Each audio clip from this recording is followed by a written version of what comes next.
Halo, bertemu lagi dengan aku, Setara Tidur. Hari ini aku mau reading untuk zodiak Taurus ya. Energinya perihal tentang nasib hidup kamu di bulan April 2022.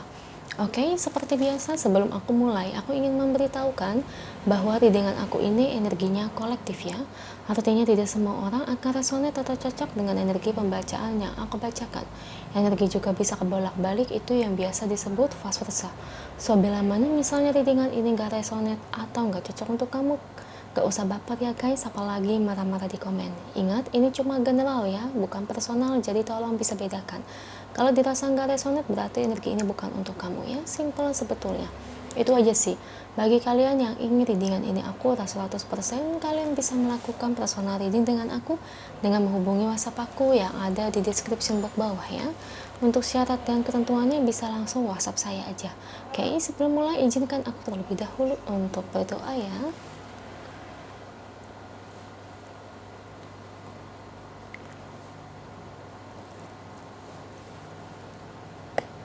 Oke Taurus, kalau bisa kamu ikut readingan aku ini dari awal sampai akhir, terutama ketika aku shuffle kartu ini, biar energi kamu bisa nitip di kartu saya agar hasilnya resonate. Kita lihat ya, nasib hidup kamu Taurus kira-kira apa sih yang terjadi di bulan April ini? Energi apa yang keluar untuk Taurus? Beri saya 10 kartu. Saya ambil kartu yang jatuh atau kartu yang terbuka sebagai energi pembacaan. Ada Ten of Cups, ada Death,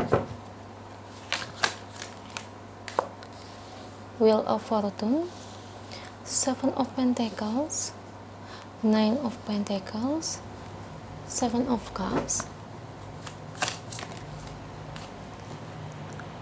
Oke, ada The Fool, The Star, Eight of Cups. Satu lagi untuk Taurus, Knight of Pentacles. Thank you untuk kartunya buat Taurus. Lalu ini bottom of the decknya ya Taurus.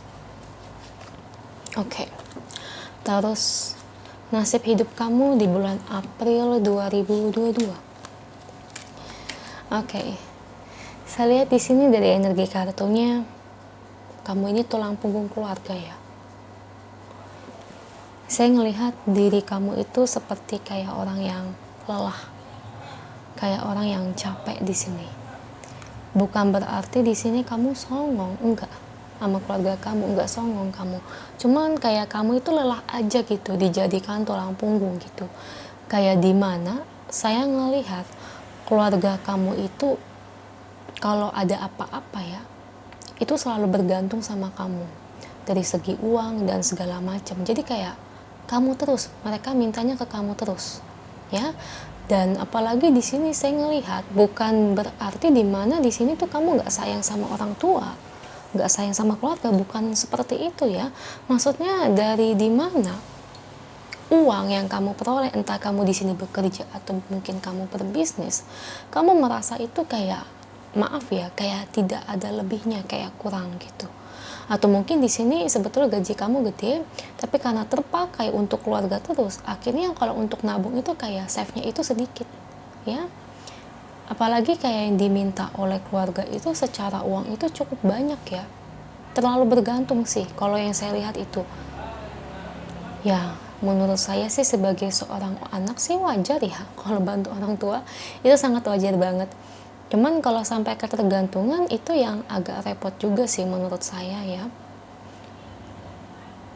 Dan di sini juga kayak kesannya yang ditimbulkan kayak buat nabung, kayak buat keluarga kecil kamu, maksudnya buat kalian yang sudah menikah atau mungkin bagi kamu yang single atau punya kekasih, kayak buat untuk melamar kekasih atau untuk membeli yang kamu butuhkan seperti rumah, mobil, itu jadi kayak nggak bisa karena uangnya kurang memadai gitu ya. Aku ngeliat maaf ya, kamu di sini sedikit kesal gitu sama keluarga kamu karena kayak kurang mengerti kamu. Jadi kayak kalau apa-apa tuh yang diandelin kamu terus. Jadi kesannya itu kalau nggak dikasih duit itu kayak mereka itu marah gitu ya. Aduh, bingung ya, saya itu mau bela siapa ya? Sebenarnya saya bingung ya. Sebetulnya kalau orang tua yang baik dan bijak, ya, memang di sini tugas seorang anak itu ya gantian ya. Kita yang menopang orang tua, kita yang biayain orang tua itu memang benar. Cuman memang sebagai orang tua itu alangkah tuh lebih bijak. Jangan sampai kita itu ibarat kata sebagai orang tua dihidupi oleh anak, kita jadi terkesannya itu maksa gitu, minta duit sama anaknya itu maksa, bahkan sampai ngomel-ngomel. Ya well, memang saya kurang pantas ya bicara begini, tapi ini bukan kasus saya ya. Ini kan energi kamu ya. Orang tua saya kebetulan nggak kayak gitu, tapi saya ngasih uang untuk orang tua. Maksudnya tuh kayak di luar sana aku lihat realita itu memang itu ternyata bener adanya. Aku kira tuh nggak ada yang kayak gitu.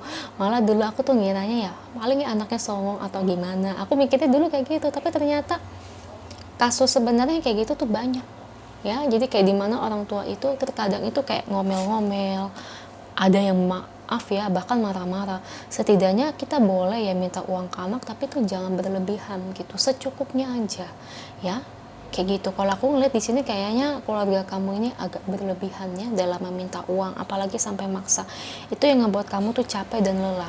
Tapi meskipun kamu capek lelah kayak gitu, saya lihat kamu itu tetap aja tetap kayak yang dimana tuh bantu orang tua terus. Tetap kamu nggak ninggalin orang tua, itu aku salutnya sama kamu. Well, buat saya ya Taurus ya, ya udah nggak apa-apa sih ya. Kita bantu orang tua itu kan dapetin pahala ya, pahalanya itu tak terhingga. Ibarat kata kan dulu kamu udah dilahirkan, dibesarkan orang tua, dibiayai, sekarang kan giliran kita sebagai anak ya, gantiannya nggak apa-apa ya Taurus. Jadi well, buat kedepannya Taurus, dengan seperti ini sebetulnya rezeki kamu nanti saya lihat kedepannya bagus ya. Memang sekarang mungkin kamu kesannya agak kesel atau gimana, tapi aku lihat kedepannya rezeki kamu itu akan membaik loh ya. Entah kamu dapat bonus atau mungkin gaji kamu naik atau mungkin usaha kamu semakin maju. Jadi kayak untuk permasalahan bantu orang tua gini, menghidupi orang tua sih sebetulnya nggak jadi masalah.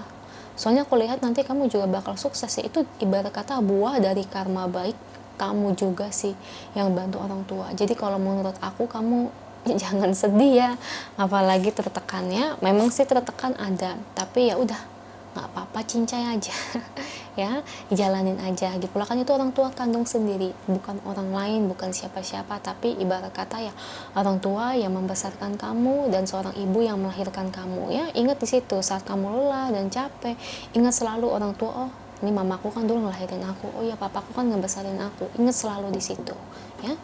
Rezeki kamu nih sebetulnya nggak akan kemana ya. Sebetulnya kalau aku lihat nih rezeki di masa depan kamu ini luar biasa besarnya ya, tapi nggak sekarang, ada prosesnya nanti. Itu ibarat kata kalau bila mana kamu mau sabar, tetap kerja keras dan lakuin perbuatan baik ya Taurus ya. Kita lihat pesan angelnya buat Taurus. Beri saya satu kartu untuk Taurus. Oke. Di sini ada present moment dan mercy. Oke. Di sini kamu orangnya baik. Dan di sini kamu juga orangnya peduli, ya. Kamu tuh selalu aja peduli dengan orang, ya. Kalau aku lihat sih kamu tipikal orang yang bukan hanya peduli sama orang tua atau keluarga kecil kamu aja ya, tapi kamu juga terhadap orang lain, kamu juga orang yang baik. Itu yang dilihat dari energi kartunya. Dan lagi pula buat kedepannya juga, ya, ibarat kata jangan uring-uringan lagi ya. Ibarat kata amit-amit gitu ya. Kalau orang tua udah pergi, kamu pasti nanti suatu saat itu akan merasa kesepian. Jadi nikmati aja proses yang ada sekarang, nggak perlu bersedih kalau menurut aku ya, karena itu orang tua mau gimana pun ya tertekan ya nggak apa-apa, ya jalanin aja ya. Kan kamu ngasih duit bukan buat orang lain, tapi kan buat keluarga kamu ya, seperti itu sih. Jadi harapan saya kamu jangan sedih ya, kamu tetap semangat. Rezeki itu akan selalu ada bila anak selalu membantu orang tua, bila anak selalu baik terhadap orang tua ya. Itu aja untuk kamu Taurus, semoga resonate ya. Kalau resonate jangan lupa ya komen di bawah, lalu bantu like, share, dan subscribe channel aku. Bye.